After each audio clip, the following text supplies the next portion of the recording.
Welcome to the CBS Radio Mystery Theater Archives, the only YouTube channel which has the original classic episodes of the CBS Radio Mystery Theater in order with no ads.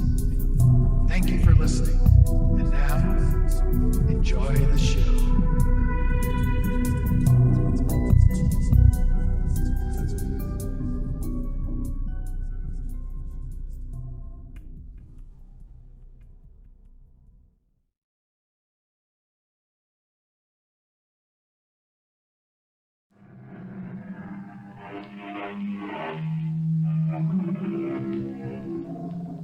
Come in. Welcome. I'm E.G. Marshall. Mr. Victor Hugo said, where the telescope ends, the microscope begins. Which of the two has the grander view? Which indeed? For the longest time, we have been urged to think big. Now there are those who say that perhaps we could more readily solve our problems if we were to think small. Big? Small? How do we really know which is which? Do you mean she wants to marry him? She is attracted to him. But doesn't she realize he killed her father? We cannot prove it. But we can tell her. Tell her what? Tell her what we think, we suspect. But we have absolutely no proof that the man she may be madly in love with is her father's killer.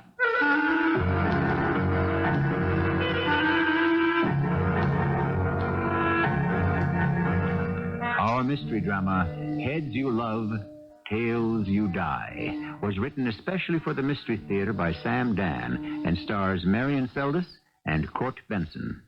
I'll be back shortly with Act One.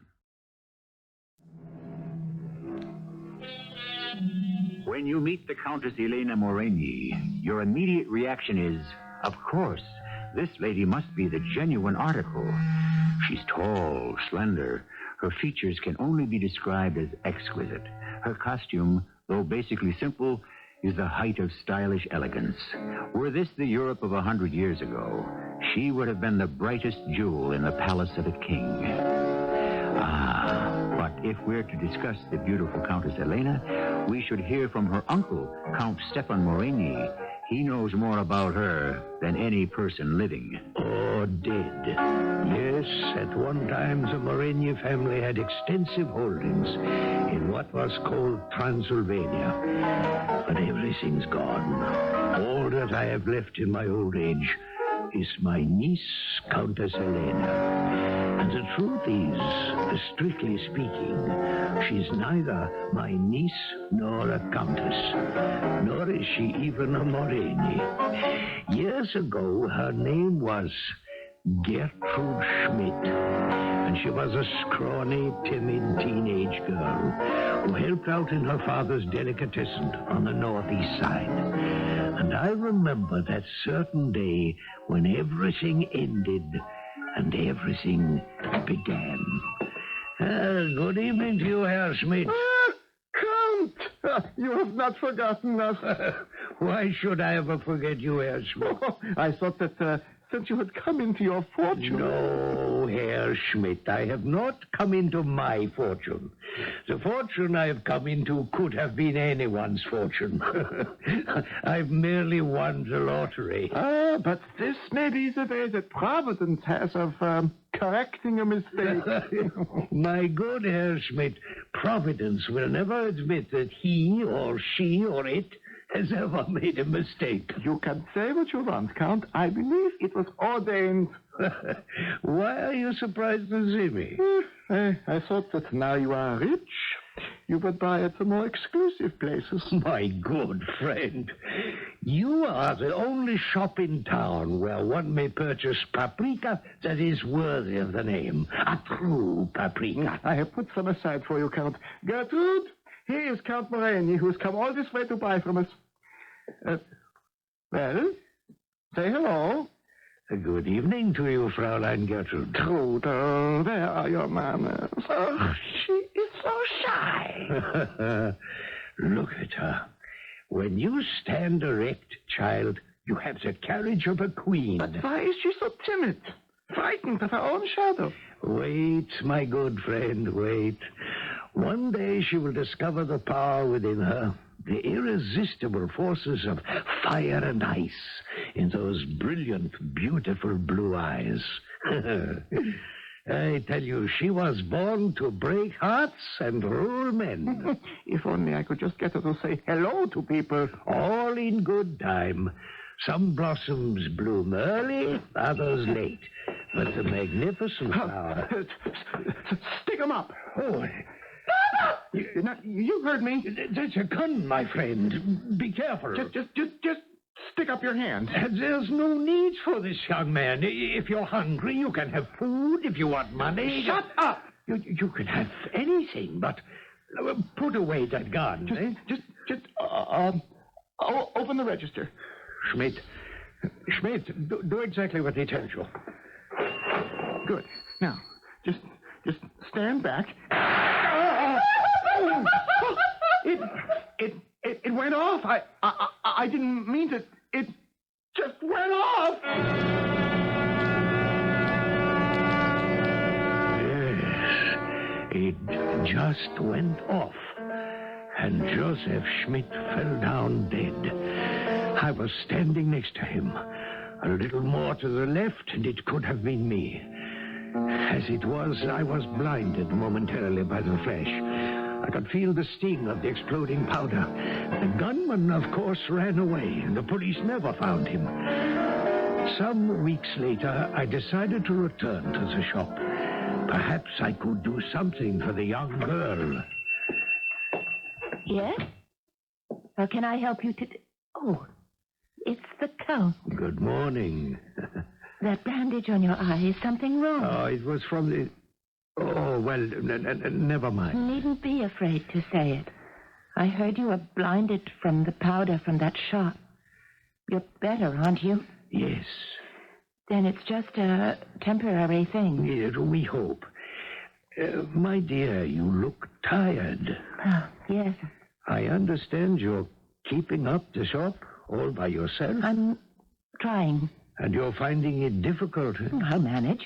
Of course you will, of course. However, the price may be too high. What do you mean, Camparini? Come with me, my dear. Where? Just over here, to the mirror on the wall. Now, look at yourself. What do you see? Well, Shall I tell you what you do not see? Lines, shadows, brought on by work and worry. The struggle to make ends meet. Well, I suppose it cannot be helped. Ah, but it can. How? Gertrude Schmidt, who must labor for her daily bread behind a delicatessen counter, will fade early, wither away. But the Countess Elena Moreni, she is something else. Who? Who is she? The only child of my late brother Zoltan.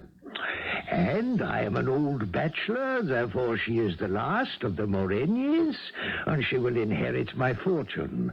But why must she wait till I'm dead and she is old? I shall endow her with it now. Look at me, child, look at me. Countess Elena Moreni. Countess Elena Moreni?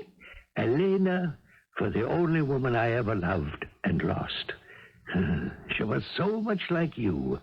You shall keep her memory evergreen. But what are you saying? You will become my niece, the Countess Elena Moreni. Me?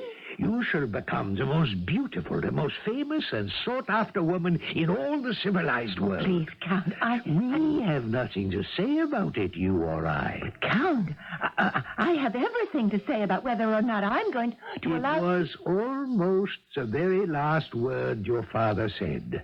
What word? Providence. We were talking about my coming into a fortune, and he said it was ordained. What? What was ordained? My dear, your father at that moment was only a minute away from his death, a single footstep from eternity. Did he already sense the meaning, the design? Was it even then being slowly revealed to him that I would use the money for you? Oh, but please, no, I'm frightened. Frightened? Oh, no, child. Be rather joyful, be jubilant that he has been able to sense your glorious future. I can see you now, the Countess Moreni. No. No? I can't. Why not? Because I just can't, that's all.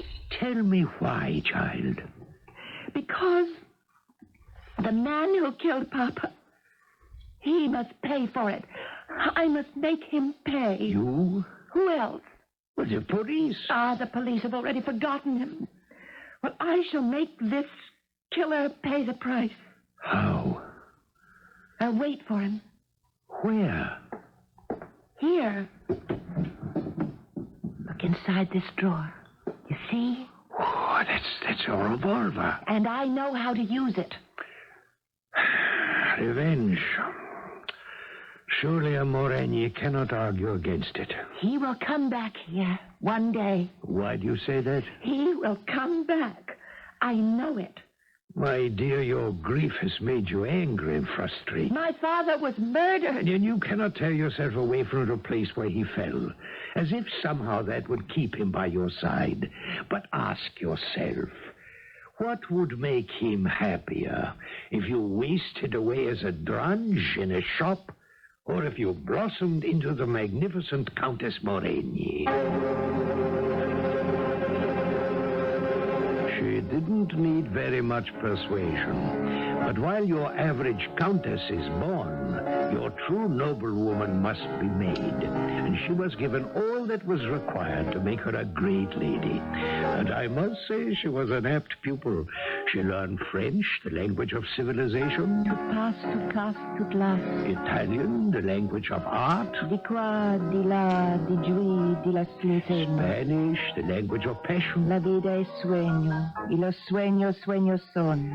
And there were the piano lessons, and the painting lessons, and tennis, and golf, and shooting, and sailing, and travel. And soon people were beginning to notice this fabulously beautiful and unbelievably talented Countess Moreni, who came from one of the oldest families in Central Europe. And there was this celebrated love affair with the scion of one of America's wealthiest clans, who shot himself when she left him. She was constantly sought after for interviews, and so was I.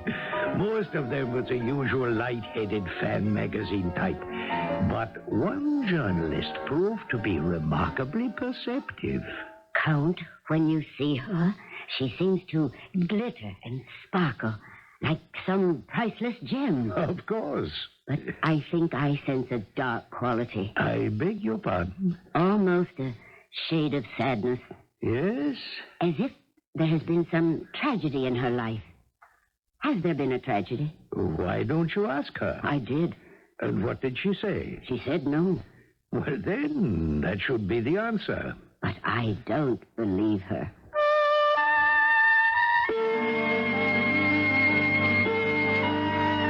Uncle Stefan? Ah, my darling, come in. You're not having your nap. That's disobeying the doctor. And you're reading a book. You make it sound like a crime. It is. He said your eyesight was just too weak. Well, he said my eyesight was failing, and so it might just as well fail in the line of duty. Well, I'm afraid we have something to talk about. Oh? This is rather awkward. You see, my dear, it seems I've run out of money. My dear uncle, I have been expecting this announcement. You have? Yes, the wonder is that your money lasted as long as it did. And so, as I saw this day approach, I said to myself, I must go to work. I have become an interior decorator. Oh? Well, why not? All one needs is taste. So I've opened an office. I look at you. I simply cannot believe that you started this life as Gertrude Schmidt. And I can never forget it. I know, and it shows. Well, to you, naturally. Yes, and also to an extremely perceptive reporter, Miss Rivers. I've never forgotten my father. And that day, And I've made a vow that murderer will be brought to justice. Sometimes, my dear, we must remove vengeance from our hearts, or it shall destroy us. No. Something inside me says follow your destiny. That man who murdered your father is part of it. You will meet him again. Oh, dear Uncle Stefan, I feel I shall meet him again. And soon.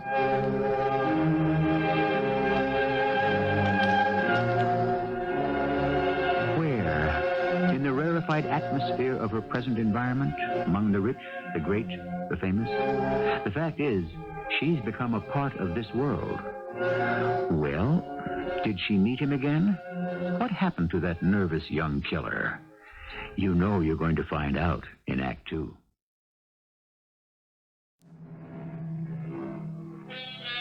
Most popular of all stories is Rags to Riches. But the problem with most of them is the fact that the transition is never really smooth or easy. And no matter how high one becomes, or how many riches one acquires, it's impossible to leave all the rags behind. There are always loose ends to be tied, usually ghosts that must be laid to rest. Here again is Uncle Stefan. Till now, she had just been a beautiful playgirl of the international set. But soon her entire image had changed. She had become a professional working woman.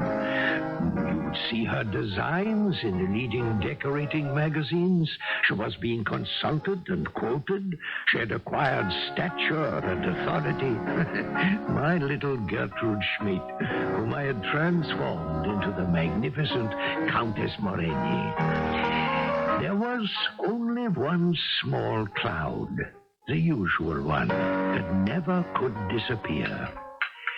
May I have another cup of coffee, my dear? No, you really shouldn't. It's your fault for brewing it exactly the way I like it. Well, it's the way Papa taught me. And every time I smell it, I think of him.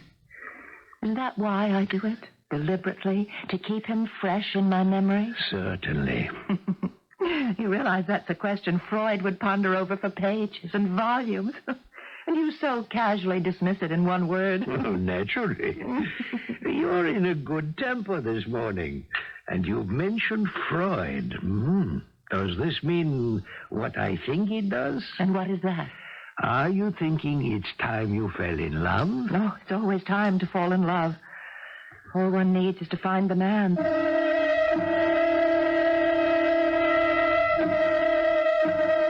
Yes, that's the way it goes. She was unaware of it, but this was the day that she was destined to meet a man who... But I mustn't get ahead of myself. I can only say that day there was another conversation at another breakfast table. Harry? Yes, my dear. I waited for Margaret to finish serving breakfast. Does that mean we're going to have a scene? You didn't keep your appointment yesterday? What appointment? With Countess Moreni. Alma, why do I have to be involved in this thing? It's your house. You live here, too. Let her decorate the place any way she sees fit. She can't do it unless she knows... She is being paid, and quite well, to do it. A house must be an extension of the people who live in it.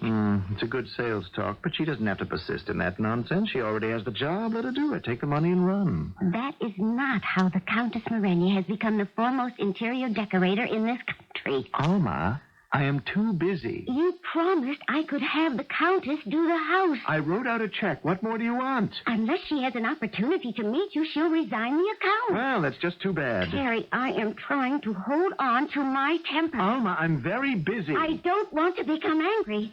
Don't force me to make an issue out of it, because I will. All right. All right.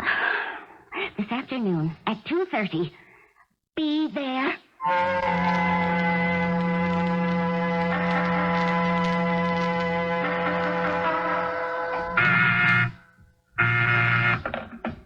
Who? Oh, yes. Ask him to come in, please. Finally. Mr. Harry Collins. Ah, the elusive Mr. Collins. Elusive no longer. So, There is a Countess Morani. She's not merely a picture in the magazines, a story in the paper. Have a chair, Mr. Collins. Had I but known. Had you but known what? Well, that words fail to express, pictures even fail to communicate the essence of the most... oh, why wouldn't I say it? The most magnificent woman I've ever met. You realize, of course, that this is a business meeting. The business of which is to get to know me better. Or is that merely sales rhetoric? Are you always so verbally extravagant? Well, I'm not sure. I wonder if you bring it out in me. Is that a business-like question? Shouldn't it suggest an extravagant color for my study? How about a bright yellow, strong red? No, you couldn't live with them. It doesn't matter. I hardly spend any time there anyhow. Why? That is a long story. Why don't I tell you about it over lunch? No, I've just come back from lunch. Or dinner, then? Don't you have dinner with your wife? I can't when I'm having a business meeting. But your wife is my client. Why don't we talk about it over cocktails? Why don't we talk about it here? Well, the fact is, an office always seems to inhibit me. Mr. Collins. Harry. Mr. Collins, I don't think anything could ever inhibit you. No, you must try some more of Ilona's soup. I think she surpassed herself this evening. Thank you, my dear. I'm sorry. I didn't see It's all right. It's all right, darling. The doctor said it would come to this. No. You mustn't talk about it. Well, I've seen what's worth seeing. Transylvania, the most beautiful country in the world. And you, the world's most beautiful woman. As for the rest... I met a most amusing man this afternoon. That means he's married. How did you know? Well, if he was single, he'd be interesting. But since he belongs to someone else, he can only be amusing or diverting. Well, he may not belong to someone else forever. Oh, have we reached that stage so soon? No, we are at no definite stage. What is the gentleman's name? Mr. Harry Collins, and I've asked him here for cocktails tomorrow afternoon. And you must promise to ask for no more than one martini. And may I present my uncle, the Count Morani? How do you do, sir? Countess Elaine has told me a great deal about you. But she's told me almost nothing about you. There isn't very much to tell, I'm afraid. Oh, I must disagree. Everyone's life is a book which consists of many volumes. I think that I will do Mr. Collins' study in gray and white. I have the feeling that he is, underneath it all, an extremely serious-minded person. You've discovered my secret. At that moment, at that precise moment, did I also discover a secret? Why suddenly... Did I hear a shot? No, it was only in my mind. The two of them kept chatting as if nothing had happened. That shot. Why did I hear that shot? And now I was listening to his voice. When I could no longer get out of going to my office, I'm involved in real estate dealings. Oh, you are that, Collins. Guilty as charged. The voice. It was older, smoother, more cultured, but it was still basically the same. As he spoke, I could hear him say... Pick him up. Open the register. Was it possible? Of course not. How? And then I said to myself, Stefan, it's the voice. You know it's the voice. I peered at him. My eyesight was almost gone. If only I could see. If only...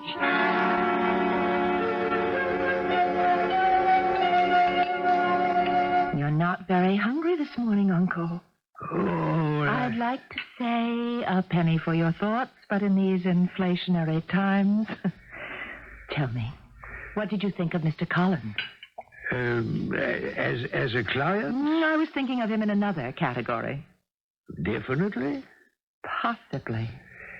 My dear, this Mr. Collins, does he seem familiar? In what way? Oh, in any way. No, I don't think so. You don't feel, perhaps, that you might have met him somewhere, sometime? No. Does he seem familiar to you? I'm not sure. Well, why do you ask me that question? Does Mr. Collins seem familiar? Well, it was just an idle question. But you never ask an idle question. Oh, I'm getting older. And wiser? No, unfortunately. Well, to lay that particular question to rest, I've never met Mr. Collins before. That should end it, then. I couldn't even imagine where or under what circumstances. Good afternoon, Miss Rivers. How good of you to come. What reporter in her right mind would refuse an invitation from the celebrated Count Marian? You mean the uncle of the celebrated Countess Marian. The tea tray is laid out, as you can see. Well, I wonder if you'd be good enough to pour. Of course. Cream, sugar, lemon. Well, just tea for me, thank you. And now, sir, may I ask why you have invited me here? I want information. We reverse roles. I'm the one who usually makes that request. What do you know about a Mr. Harry Collins? May I ask why? Let me say this. If you keep this matter confidential... It's not my business to keep matters confidential. Quite the other way around. I will promise you, if anything comes of it that should be of interest to the media, I promise you will be given, what do you people call it, a scoop? We say beat. Why do you want this information? That must be part of our bargain. Agreed? I'll call you tomorrow.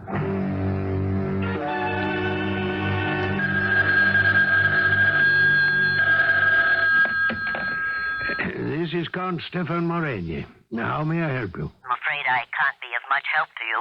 Oh, this is Miss Rivers. Well, then again, it all depends on the kind of help you need. Concerning Mr. Collins. He was a very poor boy from the northeast side. The northeast side. Mm-hmm. The kind of kid who'd get himself into all kinds of scrapes. Serious ones? He was suspected of a few burglaries here and there, nothing that could be proved. Has he no police record? No. Well, he met a girl, got married, got a job, went to night school.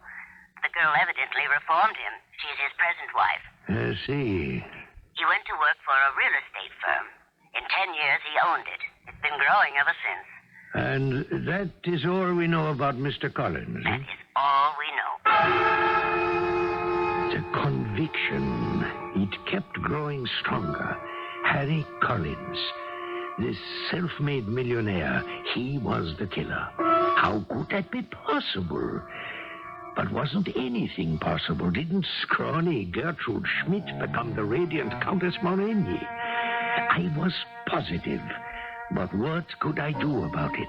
How could I hope to prove it? What can he do? And how can he hope to prove it? And after so many years, isn't the trail ice cold? And after all, Elena was there too. If Harry Collins is our killer, why didn't she recognize his face or his voice? Well, that's why we have a third act. You can say what you like about facts and figures and statistical data. The truth seems to be, or at least experience tells us, that most of our great decisions are based on hunches. After all, the last time you fell in love, what did you go by? A rational analysis? Or what you are pleased to describe as the dictates of your heart? Another name for a hunch.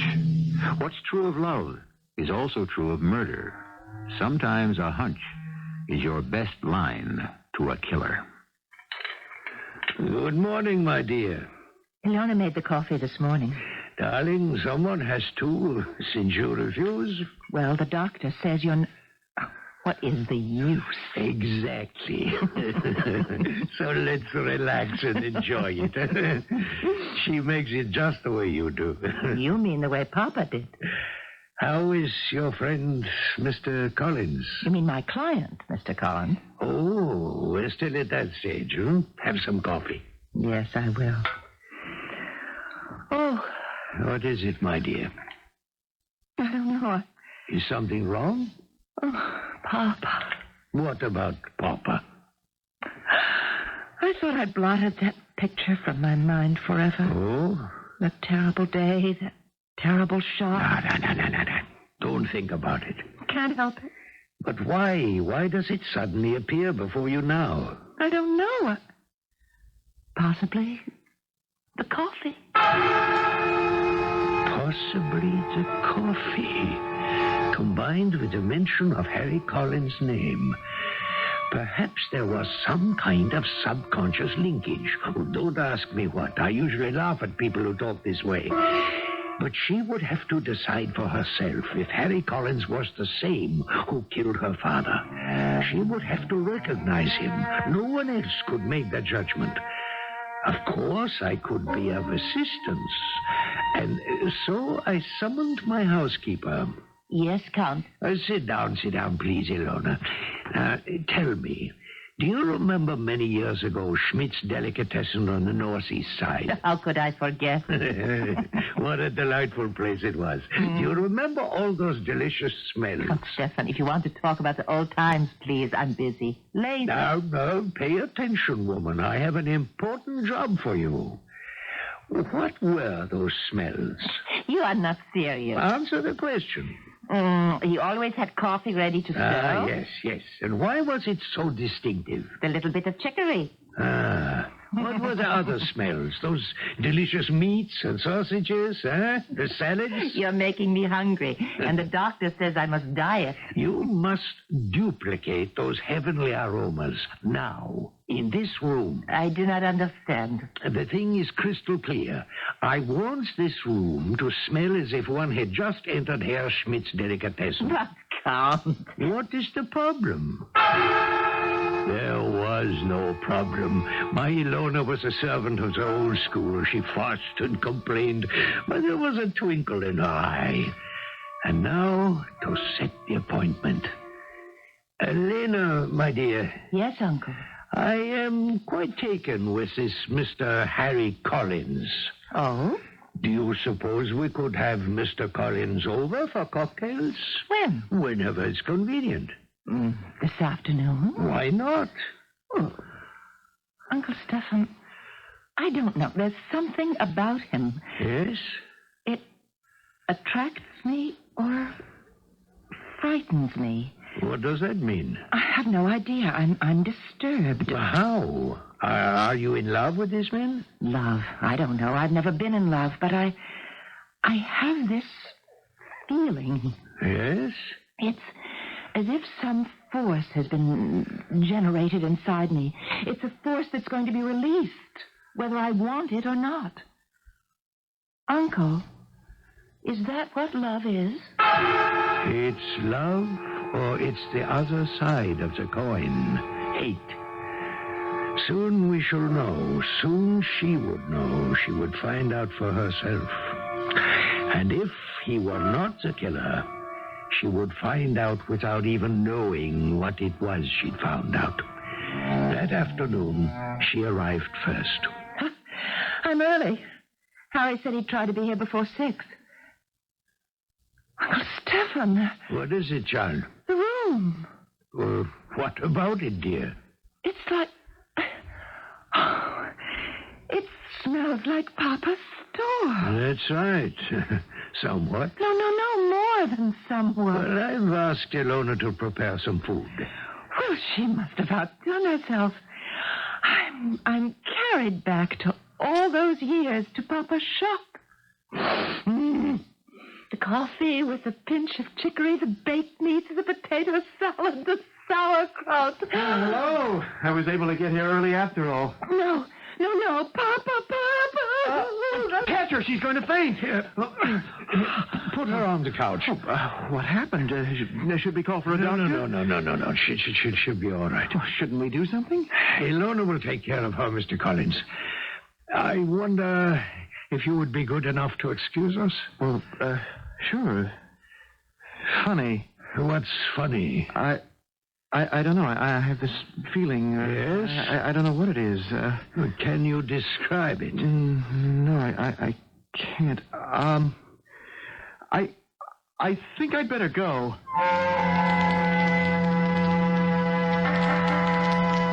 All right, Elena. Yes. No. Don't try to get up. Lie quiet for a bit. He's the one. Harry is the one. Yes. And you knew it. Yes, my dear. Why didn't you tell me? What was there to tell? A suspicion? It could have clouded the rest of your life. You had to make the discovery for yourself. And I made it. Yes. Now what? Now, I'm going to kill him. Is it wise? Your own words. A Moreni cannot argue against revenge. When he has been injured, he does not run whining about it to the law. That was a philosophy for another place, another time. There's a practicality here. Think of what you have to lose. The world will discover that the Countess Moreni is really Gertrude Schmidt. Well, the world will survive that discovery. But will you? There's nothing shameful about being Gertrude Schmidt. But there's something awfully wasteful about spending the rest of your life in prison. I know that, but I have no choice. You don't? Uncle, are you saying that he's to get away with murder? He has to pay for it. Now, please, Uncle Stefan, I must get up. Where are you going, my Going to my room. I have a .22 caliber automatic. And then I shall visit Mr. Harry Collins. Alma, are you busy? I want to talk to you. I hope this won't take long, Harry. I'll have to go upstairs soon, dress for dinner. You will, too. We're dining with the Alcott. Alma, please, listen. I want a divorce. Alma? No. I won't let you go. What good am I to you? I own you. And don't you ever forget it. If I should go to the police Alma, and... please, try to understand. I'm in love. Of course you are, darling. You're in love with me. Can't you try to understand? I saved your life that night when the police came looking for you, and every day that I remain silent, I keep saving your life. Oh, the door. Do you suppose it's the police? Alma. There's no statute of limitations on murder, you know. Suppose they think they found a clue. Oh, don't worry, darling. I'll swear again you were with me all night. Alma, Of please. course, that didn't do my reputation any good. Things were different in those days, but I didn't care. I loved you. I'd give up anything for you. Now, let me open the door, and don't you say a word. Why, Countess, what a delightful surprise. Good evening, Mrs. Collins. Won't you come in? May I fix you a drink? No, thank you. I can only stay a moment. Oh, that's a pity. I just stopped by to shoot your husband. Oh, does he make you want to do that, too? There are times when I feel that Elena. Elena? Yes. Elena. I'm in love with her. She's the one, Alma. Really? Oh, you have exquisite taste, Harry, darling. So, the two of you did not confine your discussions exclusively to interior decorating. Countess, do you have serious intentions concerning my husband? Yes, I have. Well, then I'm sorry. He is a most attractive man. That is why I intend to hold on to him. I know you're a woman of the world. You'll get over him. And he'll get over you after a while. Just as he's gotten over all the others. No, not this time. Harry, we will not have a scene. Elena, she's asked you to decorate the house. Show it for what it is. A place of hate and bitterness. Oh, do it in stone and bars because it's a prison. She is blackmailing me. I was a stupid kid. I got into trouble. I killed a man. I didn't mean to. It just happened. She gave me an alibi. I gave you more than an alibi. I made you go straight. I worked so you could go to night college and become somebody.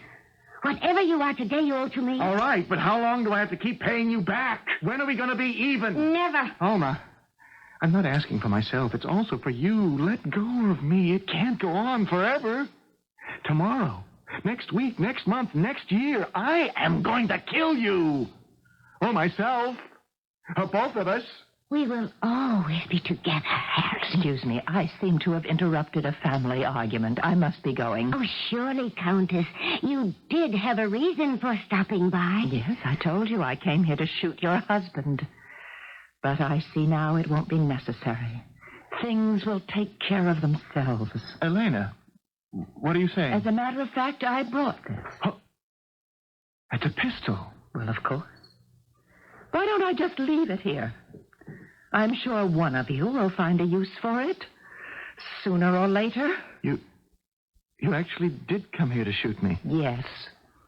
But as it turns out, I don't have to. You are already dead.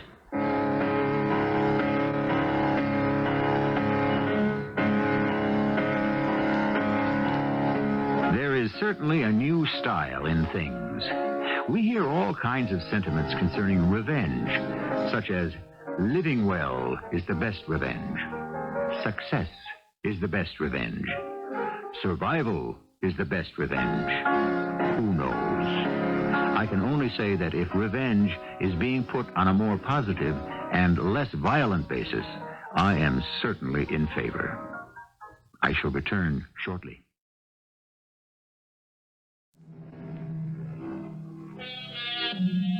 An eye for an eye. It's so clearly stated in the book. And for years, we have tried to probe beyond its literal meaning to the spirit. And perhaps what was really meant in that ancient language was picked up later by a poet named Sir William Gilbert. Make sure the punishment fits the crime. And once we start to really analyze crimes and their punishments, we cannot help but find new insights into old problems.